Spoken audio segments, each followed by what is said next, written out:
Good morning. Good morning sir. Good morning. Good morning. આજની સવાર ગંગેશ્વર માધાપર અને ઘણા વખતથી જેમની સાથે મળવાનું અમારું બહુ જ મન હતું અને જેમની સાથે ખૂબ ડીપલી કચ્છને સમજવાની ઈચ્છા હતી. કચ્છ શું છે, કચ્છ કેટલું પૌરાણિક છે અને કચ્છની અંદર જિયોગ્રાફીને લઈ અને એનું શું આયામ છે એ સમજવાની જે ઈચ્છા હતી એ આજે પ્રેક્ટિકલી ડૉક્ટર બુડિયા સાહેબ સાથે રૂબરૂ મુલાકાત થઈ છે. Thank you. અને એ મુલાકાત માટે હું મહેશનો તહે દિલથી આભાર માનીશ, કારણ કે મહેશના કારણે આજની સવાર પોસિબલ થઈ છે. તો thank you Mahesh. Sir, as a Kutchi તરીકે કચ્છ મારી જન્મભૂમિ છે, મારી માટે પ્રેરણા સ્ત્રોત કચ્છ છે અને આપના નજરિયાથી કચ્છને સમજવાની મારી ઘણા વર્ષોથી ઈચ્છા હતી. તો આજે મને તમને કંઈ પૂછવું નથી, પણ તમારી પાસે ઘણું બધું સમજવું છે કચ્છને લઈને, કે આપણું કચ્છ કેટલું પૌરાણિક છે. કચ્છની અંદર જિયોગ્રાફિકલ પોઈન્ટ ઓફ વ્યૂથી હું ઘણું બધું, આ મારો વિષય નથી પણ મારા માટે એક ઇન્ટરેસ્ટિંગ વિષય ખરું. મને આની અંદર કુતૂહલ ઓલવેઝ રહે છે, કારણ કે વાઇલ્ડ લાઈફ ફોટોગ્રાફીના કારણે હું ઘણી બધી એવી સાઈડો ઉપર જતો હોઉં છું જ્યાં ફોસિલ શબ્દ અવારનવાર મારી સામે આવતો હોય છે. એઝ અ ગુડ વુમન બીન ફોસિલની ઘડિયાળ સુધી મારું નોલેજ સીમિત છે. તો આજે તમારા માધ્યમથી, તમારા દ્વારા એક વસ્તુ જાણવાની ઈચ્છા છે કે જિયોગ્રાફિક પોઈન્ટ ઓફ વ્યૂથી કચ્છનું શું મહત્ત્વ છે, કચ્છ કેટલું જૂનું છે. કારણ કે આપણા યુથને એક એવો મેસેજ પાસ કરવાની મારી ઈચ્છા છે કે આજે કચ્છ અને સોશિયલ મીડિયાના માધ્યમથી અત્યારે બધી જ નવી નવી સાઈડો ડિસ્કવર થાય છે. સાચું. ઘણી બધી સાઈડો સુધી, બહુ ઇન્ટિરિયર સુધી લોકો પહોંચતા થયા છે અને બધી જગ્યાએ એક પિકનિક પોઈન્ટ બને છે. પણ મારી ઈચ્છા છે કે કચ્છની જનતા અને કચ્છના યંગસ્ટર કમસે કમ એ સાઈડોને ખરા અર્થમાં સમજે અને ખરા અર્થમાં એ સાઈડને જોતા થાય. જરૂર. કારણ કે જે રોકી એરિયા છે, કે જે પહાડી એરિયા છે, એ ખાલી પિકનિક પોઈન્ટથી નથી. બરાબર. દરેક પહાડની એક એજ છે, દરેક સાચું. પહાડની સાથે એક હિસ્ટ્રી જોડાયેલી છે. બરાબર. તો આપને હું પહેલાં તો એ પૂછીશ કે સર, કચ્છ અને જિયોગ્રાફીનો relation. Thank you. Most of the thing આપણે એવું વિચારતા હોઈએ છીએ કે કચ્છ એટલે શું, તો કચ્છનો મતલબ કાચબો કયો છે, એટલે કે કાચબો પાણીની અંદર જાય અને પાછો બહાર આવે. એવી રીતે આ કચ્છ છે એ પણ ઘણી વખત પાણીની અંદર ગયું છે અને બહાર આવ્યું છે. ઓકે. હાલના સંજોગોમાં આપણે જે જોઈએ છીએ એ લાસ્ટ ટાઈમ, છેલ્લો ટાઈમ, કે એની અંદર આપણી પાસે કચ્છના ધરતીમાં જે દબાયેલા અશ્મિઓ છે એ અશ્મિઓ કયા સ્ટેજ ઉપર બન્યા છે એની માહિતી આપણને મળે. તો એ માહિતી પ્રમાણે અત્યારે કચ્છની અંદર આપણને જૂનામાં જૂના 190 મિલિયન એટલે 19 કરોડના, 17 કરોડના, 13 કરોડના અને 65 કરોડના અને એનાથી પણ ઓછા સમયના ફોસિલો અશ્મિઓ જોવા મળે છે. એનો મતલબ એમ થયો કે કચ્છ વારંવાર પાણીમાં દબાઈ ગયું, પાછું બહાર આવ્યું. આપણે જે જગ્યા ઉપર ઊભા છીએ એ ખત્રોડ હિલનો ગંગેશ્વર ડોમ છે. ઓકે. હવે આ ડોમની અંદર અહીં નજીકમાં જ તમને, આપણે અત્યારે ડુંગર ઉપર ઊભા છીએ, જી. પણ અહીં વહેતી નદીઓના વહેણના તમને અશ્મિઓ જોવા મળશે, ઝાડના અશ્મિઓ જોવા મળશે. એનો મતલબ એમ કે આ જમીન છે, એક વખત જમીન ઉપર ઉગેલા ઝાડ અને નદીઓ હતા. ઓકે. અને એ પીરિયડ કયો હતો કે 13 કરોડ વર્ષ પહેલાંનો. એટલે 13 કરોડ વર્ષ પહેલાં અત્યારે આપણે જે ડુંગર ઉપર ઊભા છીએ એ ત્યાં નદીઓ હતી. વાહ. એનાથી દક્ષિણમાં જશું 1-8 કિલોમીટર એટલે આપણને ત્યાં દરિયાઈ જીવો મળશે, એક જ સાઈડ ઉપર. એ જ સાઈડ ઉપર. વાહ. અને એ બતાવે છે કે આ જમીન દરિયામાં ગઈ હતી અને પાછી બહાર આવી છે. એમાં ટાઈમમાં થોડો ઘણો ફરક હશે જે આપણે અત્યારે ડિફરન્શિએટ નથી કરી શકતા.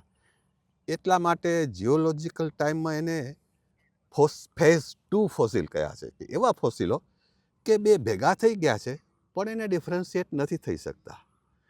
તો એવા ફોસિલોમાં એક ઝાડના ફોસિલ ને સાથે સાથે દરિયાઈ જીવોના ફોસિલ, આ એક સાથે નથી બન્યા, અલગ અલગ સમય બન્યા છે, છતાં પણ એ એક જ જગ્યાએ છે. ઓકે. અને ઇવન અમુક જગ્યાએ તો આપણને એટલે સુધી જોવા મળશે કાચબાઓ, કાચબાના ઈંડાઓ અને ઇવન માનવ પ્રિન્ટની પણ અહીંયા શક્યતાઓ છે.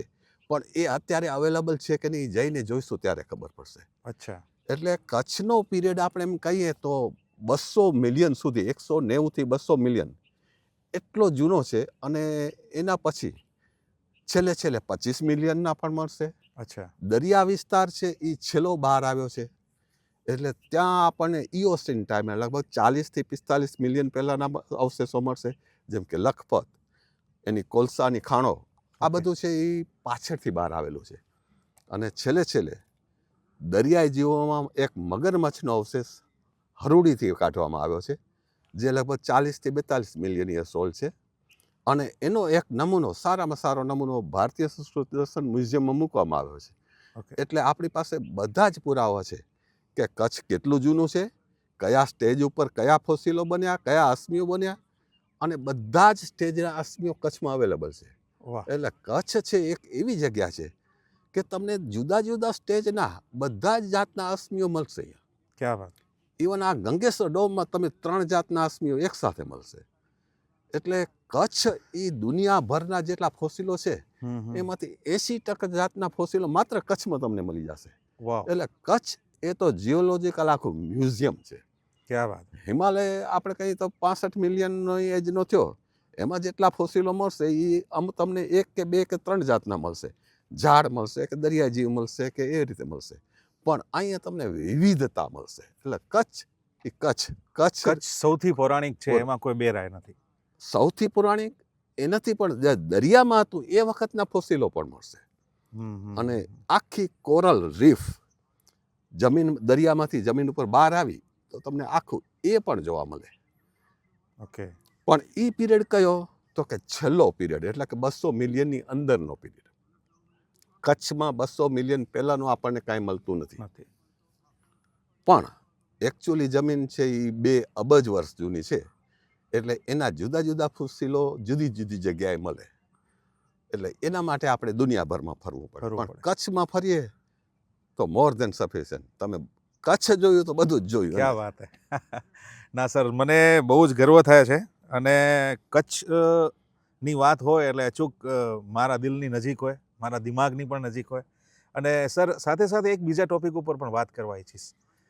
એટ પ્રેઝન્ટ જે સિચ્યુએશન છે એના હિસાબે તમે શું ઈચ્છો છો કે કચ્છની અંદર આટલું મોટું જિયોગ્રાફિકલ પોઈન્ટ ઓફ વ્યૂથી જે આપણી પાસે પોટેન્શિયલ છે એ સેવ થઈ રહ્યું છે કે ડિસ્ટ્રોય થઈ રહ્યું છે, કે નેક્સ્ટ જનરેશન અમારા જેવા મારાથી પણ નાના જે યંગસ્ટર છે બધા, એ બધા આ તમારી માટે અને તમારું જે આ મિશન છે એની માટે અમે લોકો શું કરી શકીએ?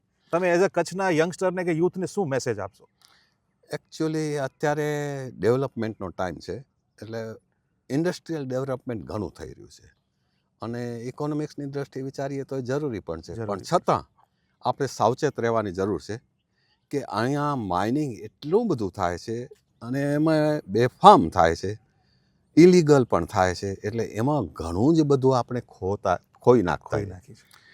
એટલે એ આપણે કંટ્રોલ કરવો જોઈએ. અને બને ત્યાં સુધી આ કચ્છના જે જીઓલોજીકલ બધા સ્પેસિમેન્સ છે એ જગ્યાઓને થોડા પ્રિઝર્વ કરવા જોઈએ. એટલે કે આપણે એને સાચવી રાખશું તો ભવિષ્યની પેઢીઓને એ બધું જોવા મળશે.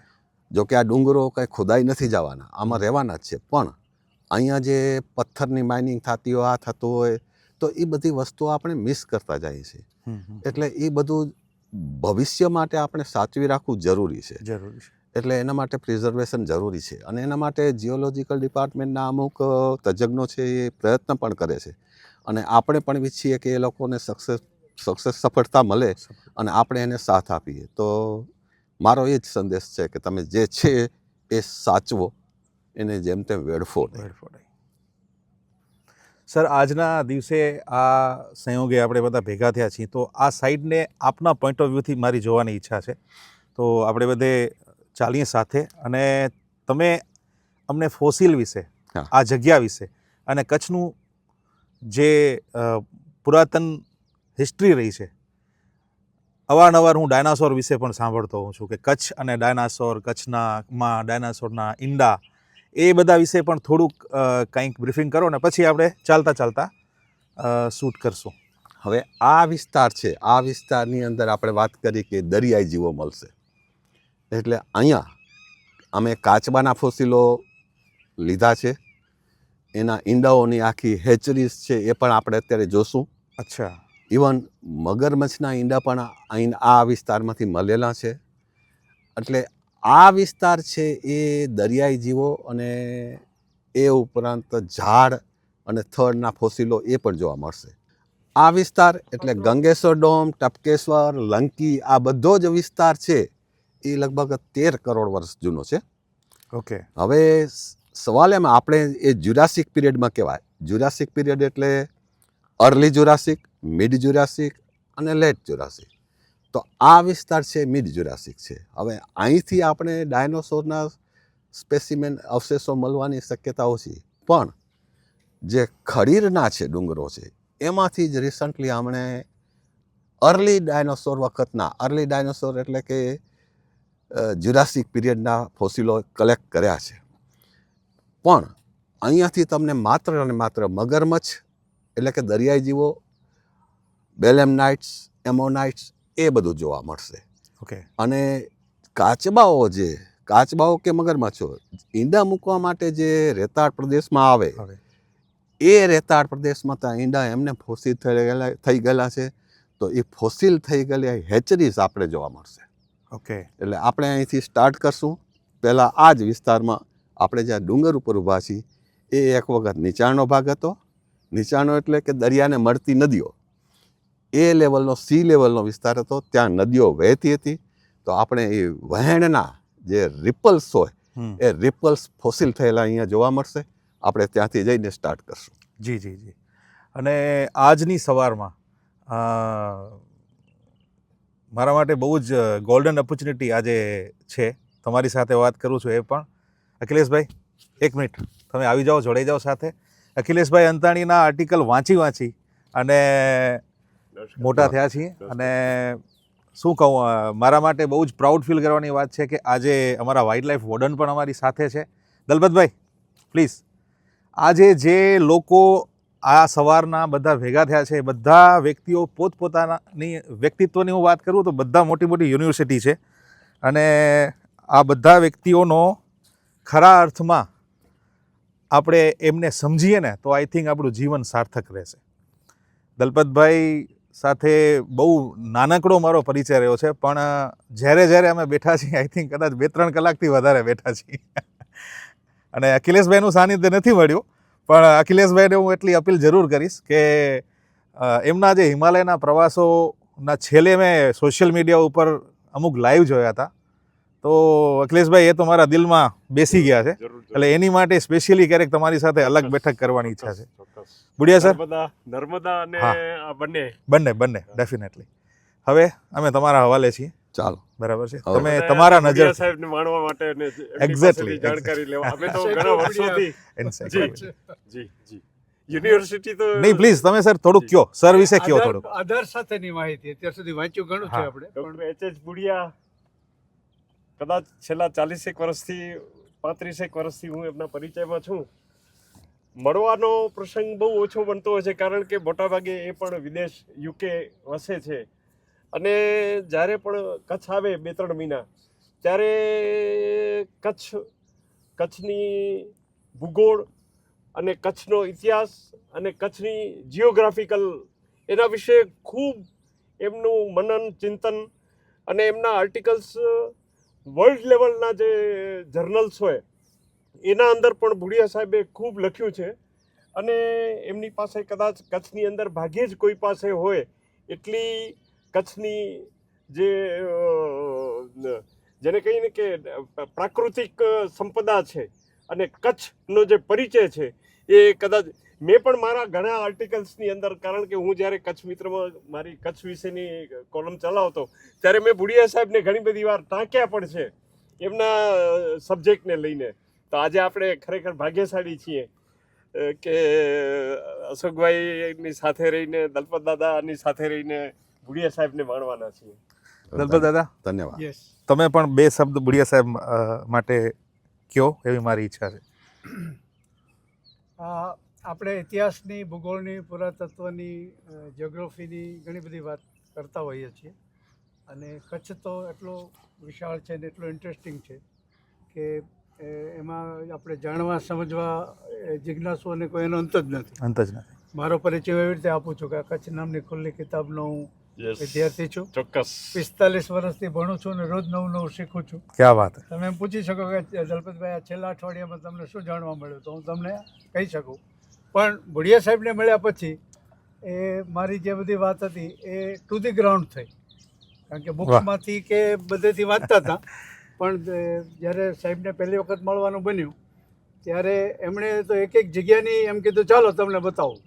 આ જગ્યાએ પણ અમે પહેલી વખતે આવ્યા હતા અને જે એક એક વસ્તુ બતાવી. અહીંયા તો હવે ગંગેશ્વર ખાલી દર્શન કરવા આવેલા, પણ આ આખો જે વ્હીલ રેન્જ છે એ પ્રી મિડલ અને પાસ્ટ જ્યુરાસિકના અવશેષો છુપાવીને બેઠેલી છે. એ તો મને ફોસિલ્સનો શોખ હોવા છતાં ખબર નહોતી પડી.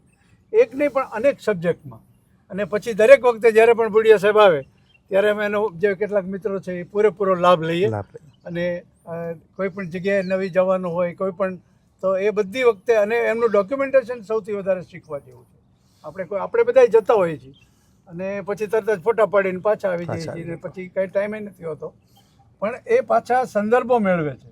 એક ફોસિલ્સ મળ્યું, એક એની વિગત મળી, તો એની અંદર હમણાં છેલ્લે જ અમે જે ટ્રીપ કરી, ડાયનોસર આપણે કહીએ છીએ, પણ ક્યાં હતા ભાઈ, કઈ જાતના હતા, કોણે કીધું, ક્યાં પેપર પબ્લિશ થયા છે, આપણે કાંઈ ખબર નથી. પણ જ્યારે એમની સાથે મળ્યા અને એમની સાથે જ્યારે વાત કરીને છેલ્લી ટ્રીપ કરી ત્યારે ખબર પડી કે એટલે કોઈક વિદ્વાનો છે એણે પેપર પણ લખ્યા છે, પણ એ પેપર એટલા બધા હાઈ ટેકનિકલ હોય છે કે આપણને ખબર પણ નથી હોતી. તો સિમ્પલ સાદી ભાષામાં તર્ક સાથે, આધાર સાથે, પછીના રેફરન્સ મેળવીને એટલી વિગત આપણને બધાને સમજાય, કોમન મેનને પણ સમજાય એવી રીતે આપવાની એમની વિશેષતા છે. એટલા માટે આપણે જેને કહેવાય ને કે સાયન્ટિસ્ટ કે વિદ્વાન એક કક્ષામાં હોય છે, પણ જે ભુડિયા સાહેબનું જે સાનિધ્ય છે, એમની પાસેનું જે લર્નિંગ છે એ ટુ ધી ગ્રાઉન્ડ છે. અને આજે જેવી ટુ ધી ગ્રાઉન્ડ ટ્રીપમાં આપણે બધા સાથે છીએ, બહુ આનંદની વાત છે. અને આજે આપણે અત્યારે બનાવશું એ ઘણા બધાને જે નથી આવી શક્યા એ બધાને પણ કામ આવશે. એટલે આજે તમે બધા આયોજક મિત્રો છે એ બધાનો પણ ખૂબ ખૂબ આભાર. Thank you sir, thank you. ચાલીએ સર. ચાલો. જગ્યા એવી છે ને આપણે ઘણીવાર ઘણું મિસ કરતા જાય. આપણે ખબર હોય અહીંયા છે તોય ન મળે. આપણે જે જગ્યા શોધતા હતા અહીંથી સ્ટાર્ટ થાય છે.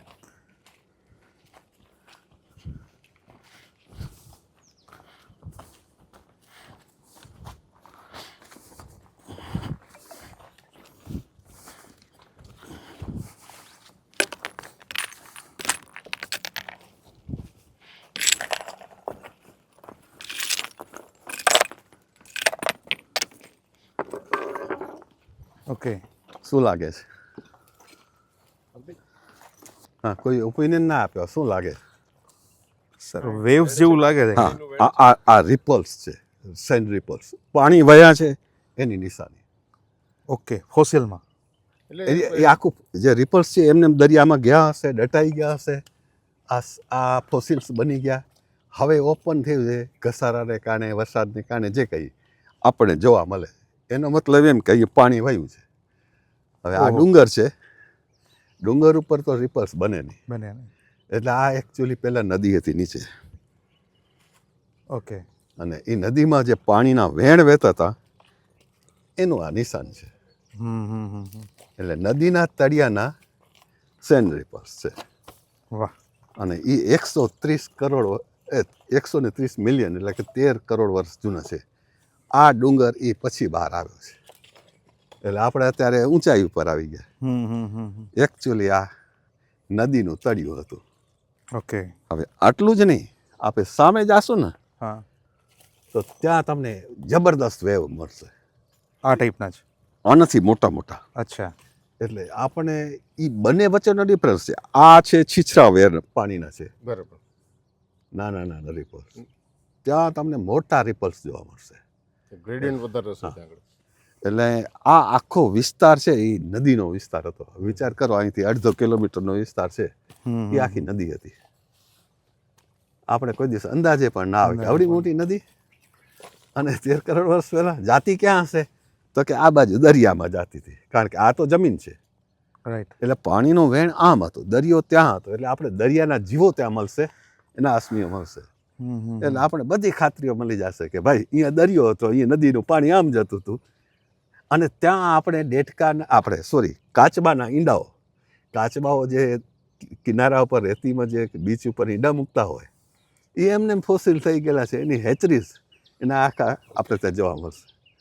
ચાલશો? જી જી.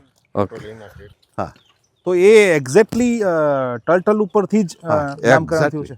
ટર્ટલ ઉપરથી. તો સર આમ એકદમ પૌરાણિક રીતે કચ્છ અને ટર્ટલના કોઈ રિલેશન કે અહીં સૌથી વધારે સંખ્યામાં કંઈક બ્રીડ કરતી હશે? ના, એટલે બ્રીડ કરતી હશે એવું નહીં, પણ ઓકે. આપણે વાત કરી કે કચ્છ એટલે શું, કચ્છનો એકચ્યુઅલી કચ્છ અડધો છ હોય ત્યારે રૂટ ધાતુ બને, જેને આપણે ક્રિયા ધાતુ કહેવાય. એટલે કચ્છ એવી ક્રિયા છે, અપ એન્ડ ડાઉન. એટલે એના ઉપરથી કાચબાને નામ આપ્યું કચ્છપ ઓકે. સંસ્કૃતની અંદર. કારણ કે કાચબો કઈ રીતે જાય તો પાણીમાં થોડી વાર બહાર આવે, પીઠ દેખાય વળી પાછો અંદર. તો આ જે એની મૂવમેન્ટ છે એ કચ્છ મૂવમેન્ટ છે, એના ઉપરથી નામ પડ્યું કચ્છપ. સેમ વસ્તુ આ આખી જમીન કચ્છ, દરિયામાં ગયું બહાર આવ્યું, દરિયામાં ગયું બહાર આવ્યું, આ એક કચ્છ છે. એટલે આ નામ કચ્છ છે. પછી આપણે ઇતિહાસમાં ભલે ને ભૃગુ કચ્છ ને આ કચ્છ ને જે કહેતા અહીંયા ઘણા નામો ને ઘણી આપણે તર્ક વિતર્ક રજૂ કરીએ, પણ સંસ્કૃતમાં આ છે. સાહેબ, મને બીજો પ્રશ્ન છે. સંસ્કૃતમાં કશ્યપ અને કશ્યનો અર્થ એવો થાય છે કે મદિરા. હા. તો કચ્છની અંદર સૌથી વધારે પ્રમાણમાં સિંધુ સરસ્વતી સભ્યતાના અવશેષો મળે છે, અને સિંધુ સરસ્વતી સભ્યતાના જે અત્યાર સુધી ઉત્ખનન જે જગ્યાઓમાં થયું છે ત્યાંથી મદિરાના અને એના જે એનો સંગ્રહ કરવાના જે પાત્ર હોય તેના ઘણા બધા અવશેષો મળ્યા છે. તો સિંધુ અને સરસ્વતી સભ્યતાની અંદર મદિરા સાથે એ સમયમાં એ લોકો મદિરાનું વધારે પાન કરતા હશે. તો કચ્છની અંદર સિંધુ સરસ્વતી સભ્યતાના અવશેષો વિપુલ પ્રમાણમાં છે, અને ત્યાં કચ્છની અંદર એ લોકો જે તે સમયે વસવાટ કરતા હતા, તો એના કારણે પણ કચ્છ બની શકે એવું ખરું? હા, હવે પહેલી વસ્તુ આપણે બે વચ્ચેનો ડિફરન્સ સમજીએ કે સભ્યતાની જે વાત થાય છે એ 5000, 5500 કે 6000 વર્ષની વાત થાય છે, બહુ ટૂંકા સમયની વાત છે. અને કચ્છ છે એ માત્ર 1000 નહીં, આપણે લાખો કરોડો વર્ષ પહેલાંની વાત કરી છે કે આ કચ્છની ભૂમિ આટલા 13 કરોડ 17 કરોડ વર્ષ પહેલાં બની છે, અને નામ છે એ ત્યારથી એ સંસ્કૃતમાં એ પ્રમાણે આવે છે. હવે કશ્યપની સાથે ને સંસ્કૃતિની સાથે જે વાત છે એ ટૂંકા પીરિયડની વાત છે, એટલે આપણે એમ ન કહી શકીએ એ નામથી આપણે આથી હશે, એ હમણાંની વાત છે. આ મોટા ટાઈમ સ્કેલમાં આ બહુ નાનો ટાઈમ સ્કેલ છે. તો આપણે આના ઉપરથી એવું ચોક્કસપણે સમજી શકીએ કે ઇતિહાસના શરૂઆતના સમયથી અત્યાર સુધી કચ્છ જે છે એ કચ્છ તરીકે જ ઓળખાયો છે.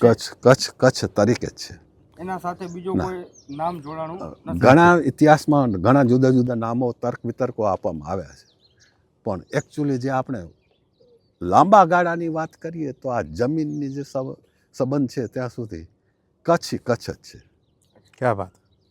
ઘણી વાર ઇતિહાસ પરિષદમાં કહ્યું છે, આપણે જ્યારે વાતો કરી છે ત્યારે ક્યારે વાતો કરી છે કે આ રાજાશાહીનો યુગ અને એની જ વાતો થાય.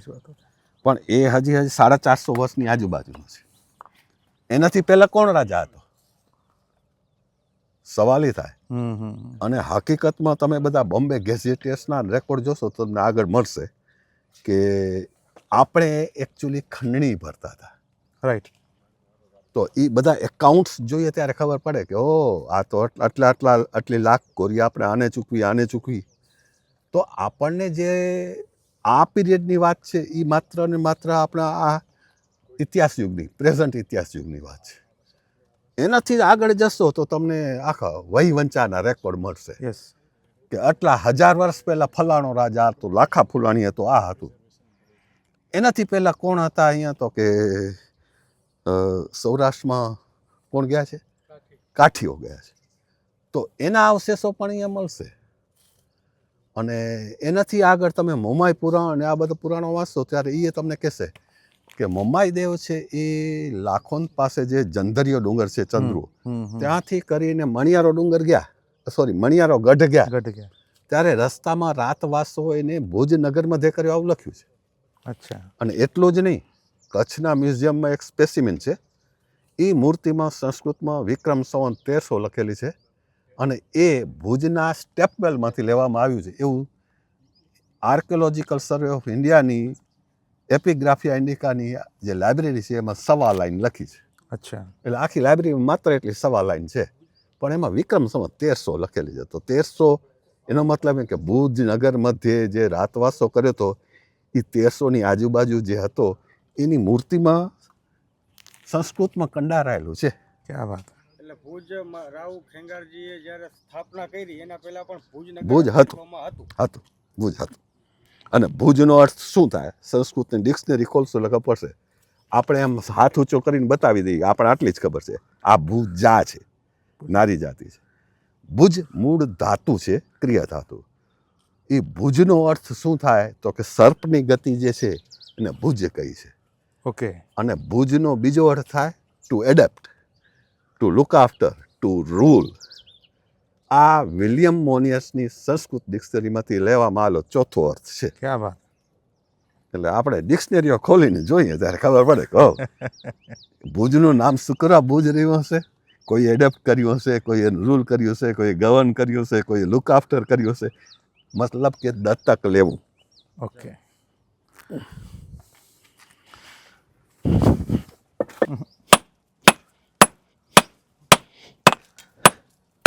હવે શક્યતા શું આમાંથી કદાચ ને એવું નીકળે કે કોઈ એમોનાઇટ નીકળે, બાંધતો તો છે નહીં, એના સિવાય નહીં. અહીં ડાયનોસોરના ઈંડા નહીં મળે.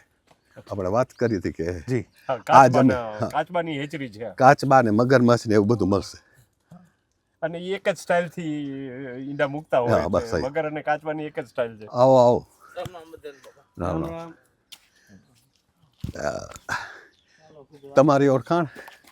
હું ભમરકાથી આવું, બરોબર લાલજી કેશવજી જરા. બરોબર.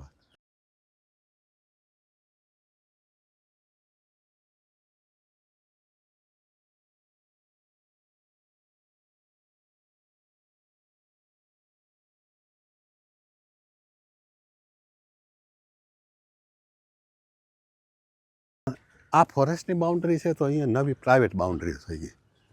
એટલે કે આ વેચાઈ ગયું છે. હવે ખબર નથી ફોરેસ્ટનું છે કે કોનું છે, પણ આપણે એમાંથી વચ્ચેથી ક્યાંકથી રસ્તો ગોતવો પડશે. મેગાલિથિક સાઇટ મોટે ભાગે છે ને વધુમાં વધુ ક્યાં મળશે? એક છે ગોણિયાસર બાજુ, ઓકે.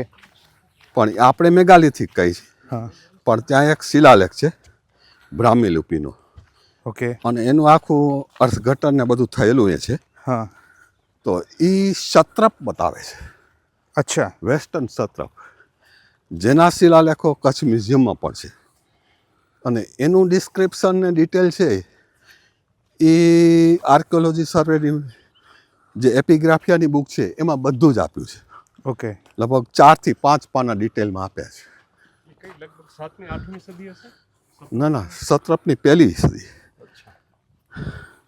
અહીં લેર દાદા પાસે મારા એક મિત્ર અત્યારે ન્યુઝીલેન્ડ છે, હા, શક્તિસિંહ લેર ચુડાસમા પાસે. કરીને.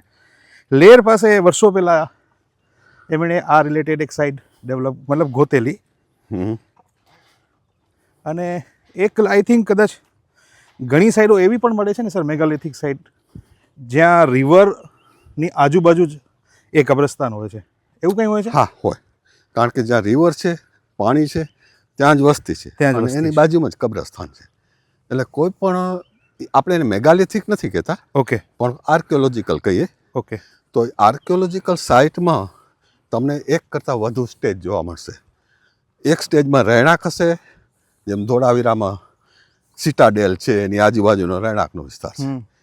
એક સાઈડમાં તમને ઇન્ડસ્ટ્રીયલ મળશે, જેમાંથી આ બધા પથ્થરો, શંખ, એના બધા ઇન્સ્ટ્રુમેન્ટ બનતા હોય એ બધું બનતું હોય. ઓકે. અને ત્રીજી સાઈડ મળશે એકચ્યુઅલી જ્યાં બધાને દફનાવેલા હોય. તો આવી સાઇટો A, B, C ત્રણેક જગ્યાએ એવી મળશે. અને છેલ્લે મેં 2007માં ભડલી કોટડામાંથી 3 શંખ લઈને, એક શંખ આર્કિયોલોજીકલ આપણી જે ભુજમાં ઓફિસ છે એને આપ્યો હતો 2007માં. ઓકે. 2012માં પ્રબોધ શિરવાલકર કરીને રાવત સાહેબને મંજૂરીથી એ લોકો ત્યાં 2012માં ખનન કરવા આવ્યા. ત્યારે જે ગઢ દેખાતો હતો એનું ઉત્ખનન કર્યું. પણ એને માત્ર એક જ સાઇટનું કર્યું છે. ઓકે. હજી એની ઇન્ડસ્ટ્રીયલ સાઇટ જે અત્યારે ફાર્મિંગ લેન્ડ છે એમાં એ કરી શક્યા નથી. અને એવી જ રીતે જેમ આ મેગાલિથિક ટાઈપની એટલે કે દફનાવેલા હોય એને આપણે હજી ત્યાં ખોદ્યું નથી, એટલે આપણે એના વિશે જાણતા નથી. ઓકે સર, એક વસ્તુ તો નક્કી થઈ ગઈ ને કે કચ્છની અંદર ફરતા ફરતા તમે જે પણ ચીજને અડો છો, એક સામાન્ય ભાષામાં કહેવાતો પથ્થરો અથવા એક સામાન્ય કોઈ પણ એક ટેરેન હોય, અમારી ભાષામાં હેબિટેટ કહીએ એમ, તો એ હેબિટેટ બિલકુલ સામાન્ય તો નથી જ. ના ના, હું એમ નહીં કહું અખિલેશભાઈ? હું અડું છું, કરોડો વર્ષ હું અડું છું એમ નહીં કહું. હા. પણ હા, ભુજ કચ્છની અંદર જે કાંઈ છે એ ખજાનો છે. ખજાનો છે. એ પછી આર્કિયોલોજીકલ હોય. છે હા. આપણા માટે અત્યારે પથ્થર છે. પથ્થર છે. અત્યારે બધી યુનિવર્સિટીઓ, આર્કિયોલોજીની યુનિવર્સિટીઓ પુનાની હોય, કેરાલાની હોય, બરોડાની હોય, આવવું પડે છે. ફિલ્ડ માટે અહીંયા જવું પડે. હમ. જીઓલોજી માટે પણ ભલે ને ગમે ત્યાં ના હો, તમે બહુ તો હિમાલયમાં જાઓ તો તમને અમુક વસ્તુ જાણવા મળે, પણ વિવિધતા અહીંયા છે. આ એરિયામાં ઈંડા, કાચબા, પછી અમુક બેલેમનાઇટ્સ, આપણે આગળ જશું ત્યારે જોશું, એમોનાઇટ્સ, ઇવન એના સોફ્ટ બોડીના અવશેષો પણ જોયેલા છે. એટલે બેલેમનાઇટ કેવો હતો એ તો આપણે માત્ર એનો સેલ જોઈએ, એક બુલેટ જેવો હતો, આપણે એટલી જ ખબર છે. પણ એનો અત્યારે સોફ્ટ પણ બોડી, જોઈએ છીએ હા. આપણે દરિયામાં. ના, હવે એ બેલેમનાઇટ ખલાસ થઈ ગયા. ખલાસ થઈ ગયા. એમોનાઇટ પણ એમોનાઇટે ખલાસ થઈ ગયા. આપણે અત્યારે જોઈએ એ બધા સ્ક્વીડની જાતો જોઈએ છે. ઓકે. જો કે વાઇલ્ડ લાઈફમાં અને એ બાબતમાં મારું એટલું બધું ડિટેલ ઝૂઓલોજીમાં નોલેજ નથી, પણ જે આપણે જોઈ છે, આકાશ સબ્જેક્ટ છે. અમે તમારું આકાશ દર્શન કર્યા છે. આપણે એકચ્યુઅલી જવું છે ત્યાં પેલી બાજુ. આપ જ્યાં કહેશો ત્યાં અમે તમારી પાછળ છીએ એમ. હા, પણ મને રસ્તાઓ બધા ગોતવા પડે છે. ના, વાંધો નહીં, એમાં ક્યાંય આડાવડા જશું તો થોડું હાલશું ને, બીજું શું.